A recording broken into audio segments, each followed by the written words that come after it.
అందరూ బాగున్నారా? నేనైతే చాలా హ్యాపీగా ఉన్నాను. ఎందుకంటే మీ చేపల వారికి వెళ్ళి మాకైతే 2 కొమ్ము చేపలు పడ్డాయి. చూడండి ఫ్రెండ్స్, కాబట్టి అవి బతికున్నప్పుడు మేము వీడియో తీయలేకపోయాం. కష్టం అయిపోయింది మాకైతే. మామూలుగా యాక్చువల్గా అలాగే తీసాము.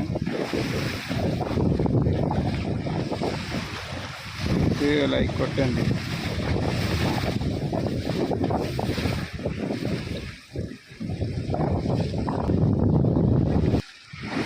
పూర్తిగా చూడండి ఫ్రెండ్స్. ఈ వీడియో షేర్ చేయకుండా పర్లేదు, పూర్తిగా చూసి ఆనందించండి చాలు. అయితే కొంచెం చూడండి, కనిపిస్తున్నాయి లేదా?